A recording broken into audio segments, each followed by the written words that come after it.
stage travelers, it's time to go live on S-4 with Eric Cooper. Prepare to go to the edge. 3 years, over 1,000 followers, 30,000 downloads in the archives.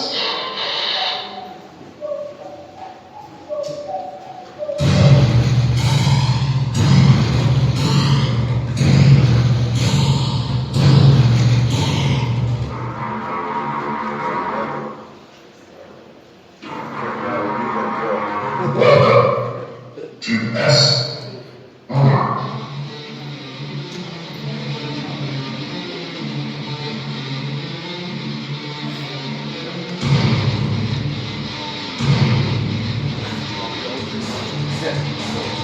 Good evening, ladies and gentlemen, and welcome to S-4, the official radio broadcast of the Forest Moon Paranormal, with host Eric Cooper, our panel of like mind.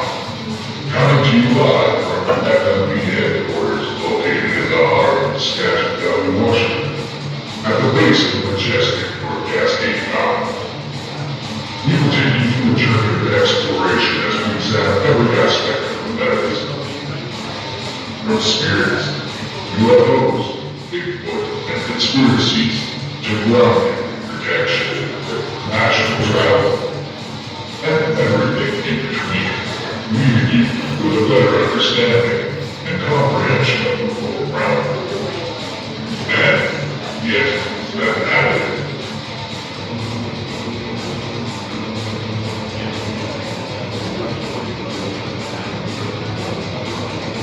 Join us every Saturday night at Spreaker.com and welcome you on KSVU 90.1. Don't forget to check out our new webpage at www.s-4radio.com.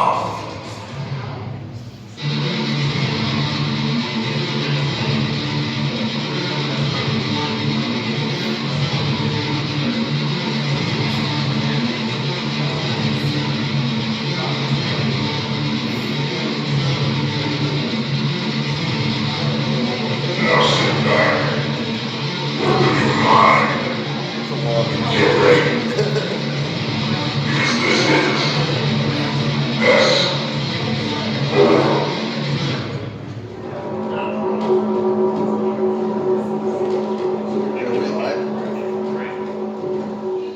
All right, welcome, ladies and gentlemen, to S-4, your local radio show for the paranormal from Concrete, Washington, with your host, Eric Cooper. So yes, it was a long intro. Okay, we always do a long intro. So, if you listen to the show live on Saturday nights, 11 o'clock, our time, Pacific Standard Time, I have to say that because, well, when it plays tomorrow, it's going to be live. Well, and we have listeners from all over the world. We have people from Germany. In fact, my own business, Statement of Sound DJ Service, is one of our sponsors for S4. And about 2 months ago, I got a phone call from a gentleman in Germany asking if I could DJ for their wedding. If they're willing to pay, I'm willing to go. Absolutely. But unfortunately, I am not in his area. But that tells you that we actually have listeners from these different countries. Some of our most interesting countries we've had the Republic of Moldova, Never heard of that one. the Ukraine, Russia, Korea. Yeah. All over the world we have listeners in, and not all of them are live each Saturday night with Spreaker.com, with iTunes, with Google Play podcasts. You can listen to us any day of the week. If you sign up with us on Spotify and just subscribe to our channel, it automatically downloads our show every week for you. So you can listen to it at your leisure. Sorry? The channel again? It's Spreaker.com. Spreaker. So like speaker, but with an R in between. And the channel's called S4, and if you search Eric Cooper, that is the easiest way to find it. So, S4 like you said, started July of 2016. And it started out, so who knows what S-4 is? You know, Store Area 51? S-4 is a bunker inside Area 51. It's a janitor closet, man. So, you know, we did Paracon 2016 up at Lake Tide. And just before that, SK Russ Wells from what used to be Fox Paranormal wanted to do a joint radio show. And it was going to be called Area 51 Cafe. Cool idea. Well, we did our first video up on Page.com.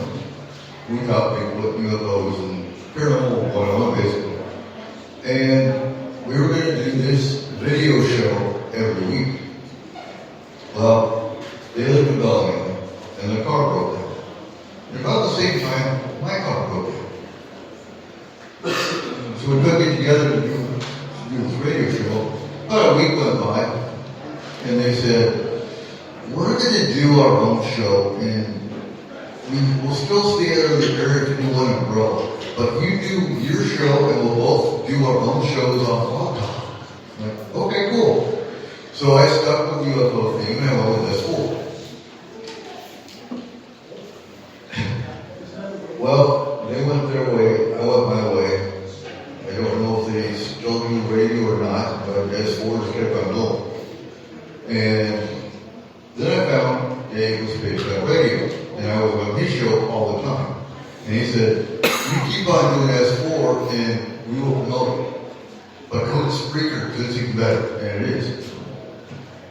So, here we are, Spreaker, and we have enough Spreaker.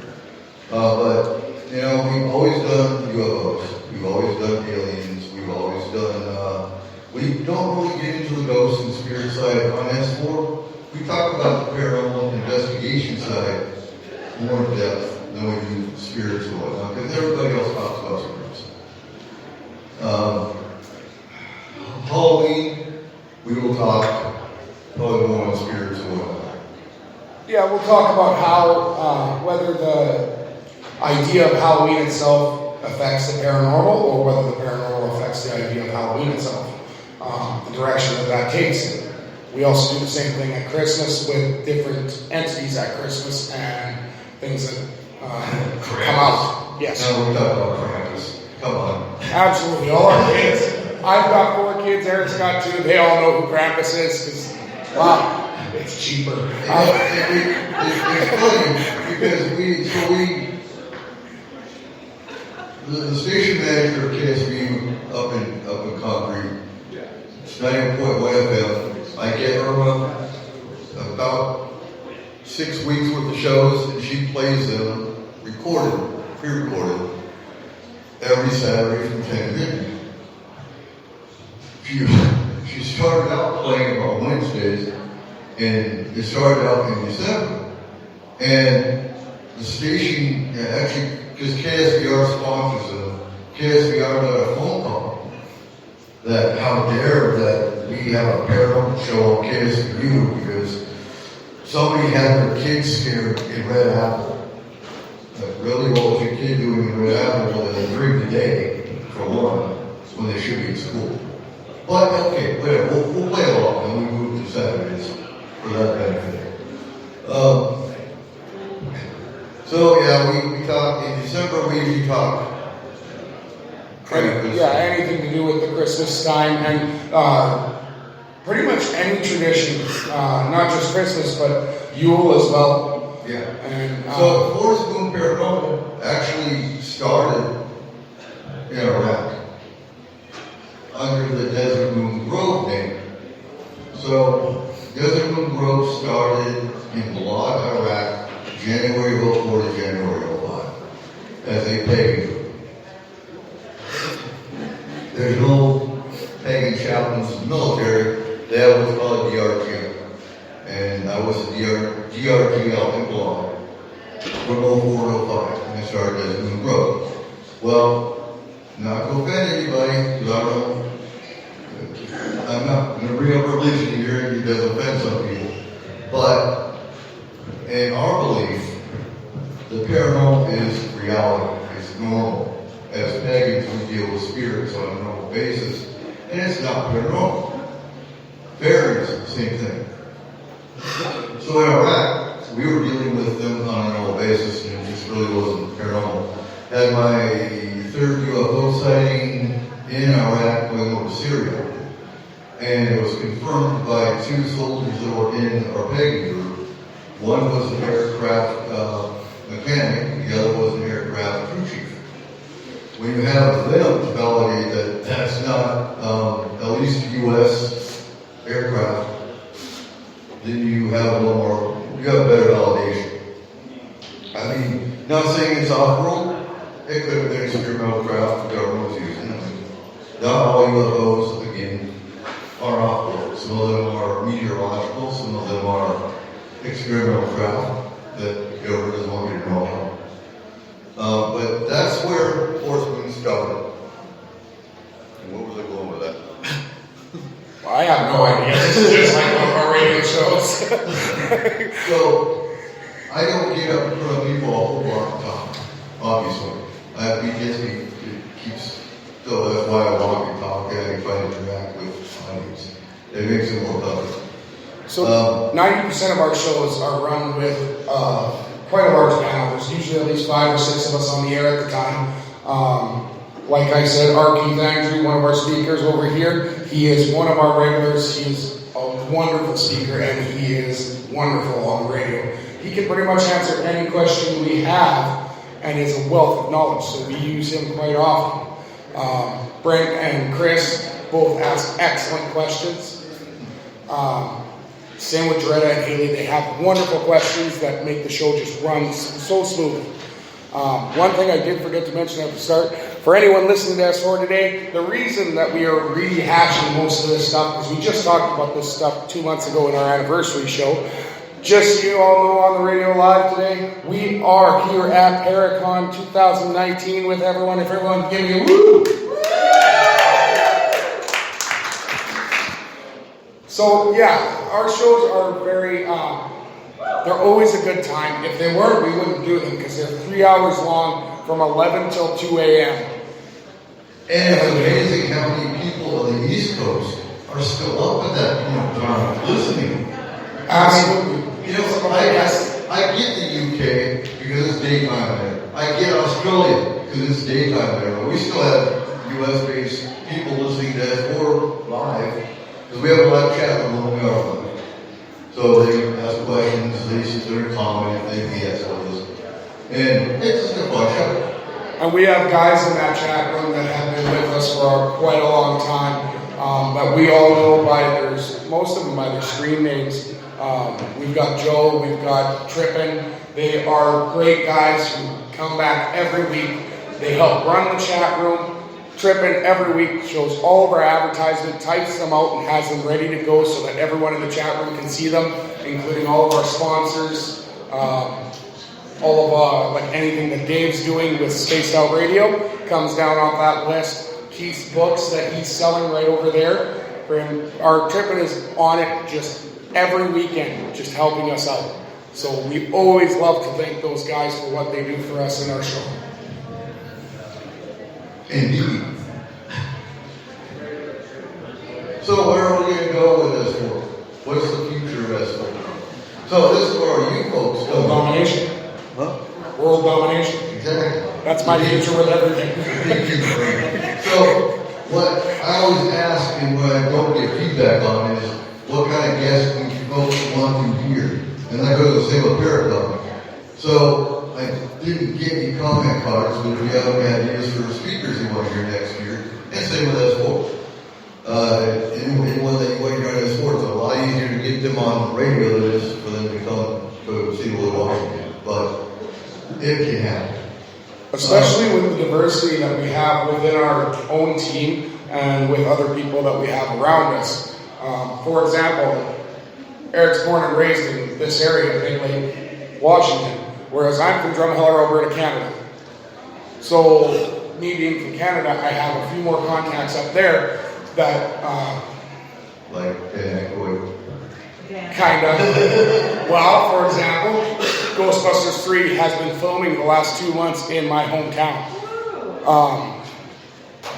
Half of my family's going to be in that movie, which is weird, but kind of a tick off because I'm here. So we've been trying to get Dan Aykroyd for what, about a year now? Yeah, but he is a very hard person to get a hold of. He is a very hard person to get time from. And he's a ufologist. He's not just a Ghostbuster. He's actually been in the UFO field for many, many years. Saw his first UFO at the age of, I think, 8. Yeah. Well, his grandmother was a ghost hunter as well, and a medium. Sorry? His father also? What's that? His father is also. Yes, his whole family is involved in it quite a bit. I know he talked to spirits as a child, Dan Aykroyd himself, and since he grew up has been trying to get that back and hasn't been able to. And we've been trying to get him on the show. Maybe that's what it'll happen. Maybe he would video record from somewhere, you know? Well, He's just hard to get a hold of. yeah. Because you have to go through an agent. The agent doesn't always relay information. He's famous and everybody wants him. You know, he's one of those guys where he not only has the fact that he is a very well-known ufologist, but he is also in everything, so you want that connection on your show. He is an amazing guest that we would love to have. Do you hear that, Dan? So, yeah, and again, if you guys want to hear anyone on the show, you just send us a message. I will see if I can get him on. Butch Wachowski, Pennsylvania, very well known in the crypto field. We've got him on the show for a couple different years. Who else we got? Well, yeah, we had that presidential nominee. Yeah, let's not go there. That one, yeah. We've had a few guests that didn't work out as well as others. Some of my favorite shows were, I joined the team right after Paracon last year, and some of our best shows were with Archie Andrew, Michael Hall, and Dave Scott, all in the same chat room, and it was great. I had so many questions, and they shot down every one of them because I'm kind of a dumbass when it comes to most of this stuff. So I am a technical analyst for the team. I didn't know anything about the paranormal when I joined. I just wanted to belong. Yeah, I can still run away from the spirit. If it's you and me, yes, I'm running away. If my kids are there, I will stand up to anything. But if it's me and you can handle yourself, I'm out. And so everyone on the team's got their own role and their own particular area that they specialize in. So Cole's the technique. Chris, Brent's astral. Chris is sitting here. My wife Kayla is one of our researchers and nominated burrito roller. Nominated burrito roller. Yeah. You need a burrito roll, that's the woman to do it. So then we also have Josh Hamilton. He's not here today, I haven't seen him. But he's our photo and video analyst. He has a degree in it.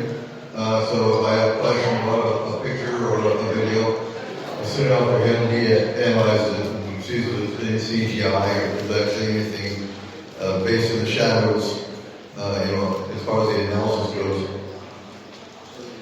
So we have many different areas. And again, not everyone is meant for looking at spirits in the eye. And we have some of the team that are terrified of Bigfoot, and I get that. But they can handle the pictures, they can handle the coffee pot, they can handle the video while the rest of us go explore. Everyone's got an area they can work on. Yeah, there's not much I'm scared of, and I did go on that last Bigfoot expedition with Eric up to Cumberland Road, and it was an entertaining time. It was a great trip. We had a lot of fun, And we did it in a Honda Odyssey, which to me is just amazing because that thing should not have went where it did. Okay, yes, now it's broken, but still. Let's see. So, yeah, and again, like I said, once we got the game cam down off the mountain, and we left it up for like 2 weeks, and we did find a ball light that was moving in 3 different frames of it, which, on the analysis, I would say was fake. We also found a grouse. When I first started, I started learning about the orbs and those type of things, and I didn't put a lot of stock into it. I joined this team as willing to learn skeptic. If you can prove it to me, I believe it, but it's going to take some time.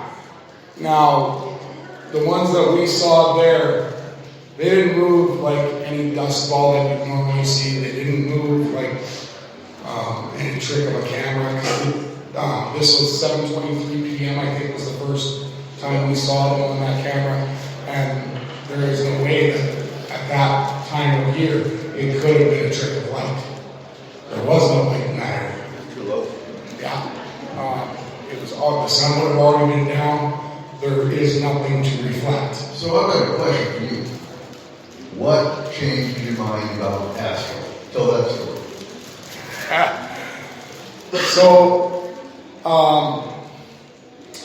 Eric brought me into a few of the chat rooms that we use to talk to a client, and he wanted me to see how this all works. He also wanted someone in there that could be in there when everyone else is busy, because we are a volunteer-based team. We all have jobs, we all have things that we have to do in our regular lives, so it's always good to have someone in there that can calm the client down, keep them calm, make sure they know that they're not forgotten about. On a particular case that we were working, Brent went in astrally, and I watched on the chat as he described a child's room in Alberta, my home province, that Brent has never been to, and he described the child's room, talking about what was on the walls, where the bed was located, where the dresser was located, and how old the kid was, because he could tell by what he was interested in. He knew that there was a Superman poster on the inside of the closet. How do you do that? Google Earth doesn't allow you to look right inside someone's home. You guys, like, that absolutely changed my mind about astral projection. At first, it was really hard for me to believe that that was something that people could do. But hanging out with those guys. Until the client started talking and confirming what Brent was saying. Yeah, absolutely. Like, everything Brent was saying was correct. So Marco, our scientist, I mean, being a scientist and being a scientific mind, even he was skeptical about our team. Okay, he believed in paranormal, he believed in, different tools and equipment that he could create as a scientist to help the field. But he was kind of wavy about us having an astral team until he had a problem. And the team member that I sent astrally was blind, physically blind, but could see in the astral. And he called Mark and he said, okay, so on your third floor, the second bedroom from the left, in the closet, you have a portal. And Mark was, huh? How do you know where the hell my bedroom is? Never mind. Okay, yeah, he wins. And so we get that love. And another thing with the astral team is you will have, so cats and dogs, again, can sometimes see or at least feel the team in the world. So you'll have, so when we're working a case, I'll have 3 different chats open. One is the case chat. That's got the team and the client in one chat. And I'll have another chat open with just the team so I can tell them what needs to go on, what needs to happen. There's a mini Cooper in the house. Are you going to take over FFP, bro? Yeah. That's what we are. So the thing with cats and dogs is you'll have a client, they'll say, there's something else going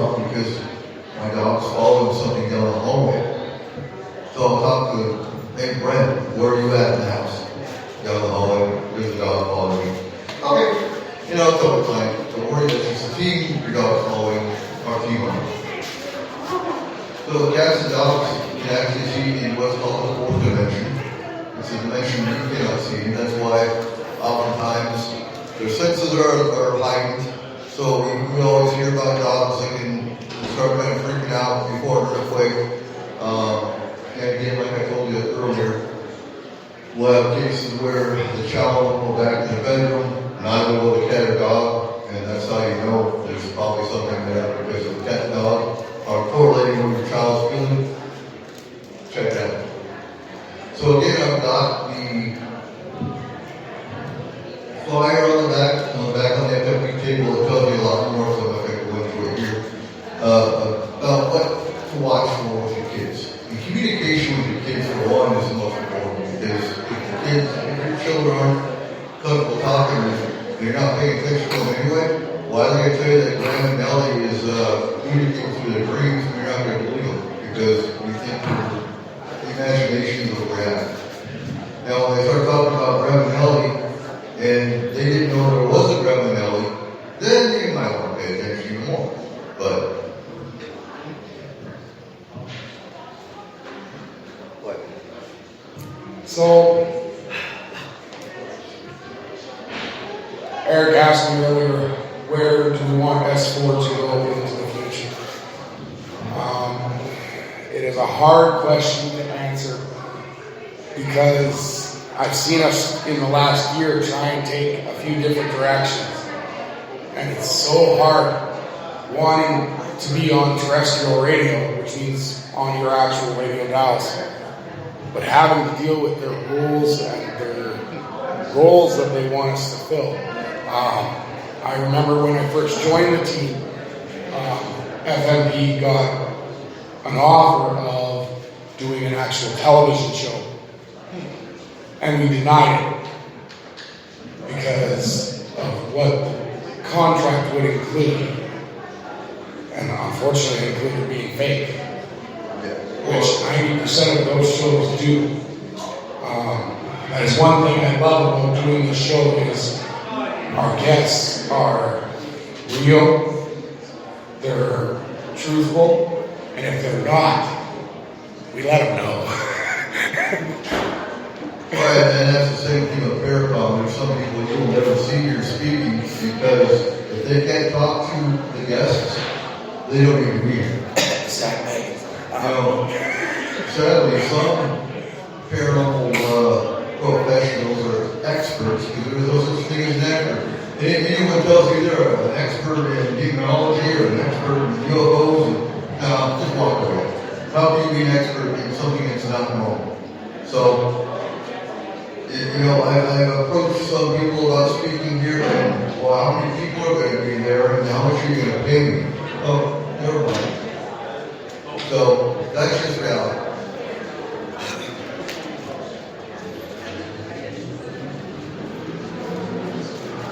And that's what's up.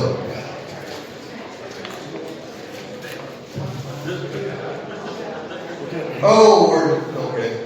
Oh, yes we are. Okay, we've got an alien in the house now. So I think it's time for a photo op in our back room there. You can go get your picture taken with an alien and Bigfoot at the same time. How many people can say they have that picture? And I think our alien came straight from Area 51. They escaped from the, Yeah, that was what the whole raid was about, just so that one could escape. No, that was one thing we did talk about last week on our show, is the Area 51 raid. We've been talking about that for about the last month. We kept getting the question, are you guys going? And our immediate answer was no. We don't want to die. no, we got to ask that at Skagit County Fair. Yeah, we So, will. if you went to the Skagit County Fair and you saw our Bigfoot cut out, and you saw our booth, and some of the questions we got were, are you going to Area 51? No, why? I'm not sure. I used to be Army. I know what the military is going to do if somebody tries to storm Area 51. And I'm going to live. But it's interesting because so Michael Hall, he's going to be on the Q&A panel tonight, and he's who we call a paranormal lawyer because he's an actual lawyer, and he actually went to Area 51, to the little alien outside of Area 51, and I think he did live for a week, didn't he? Well, over a week he did a bunch of different shows. He did live 24 hours at Area 50. Well, at the little alien. And so it was interesting because when they were going to storm the back gate, they had the military had floodlights at the back gate. And there was about 100 people, he said. But it took a turn because instead of being aggressive,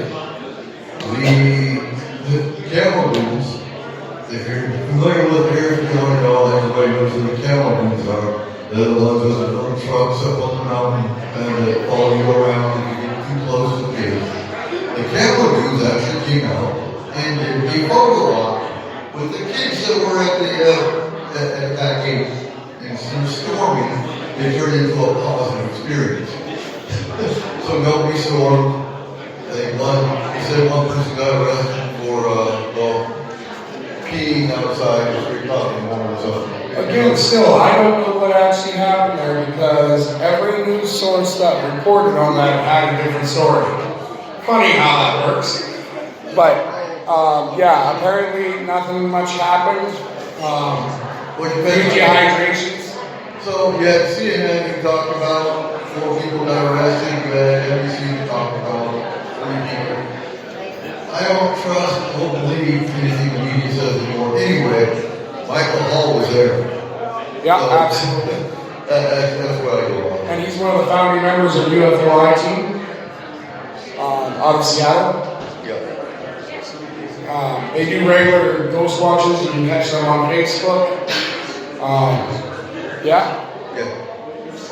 So we're right at about 2:30 here. So we are going to cut off this live show. Thank you to everyone on S4 for listening today, and we will see you next Saturday night at 11 p.m. Pacific Standard Time. Say goodbye, everyone at Paracon to the S4ians.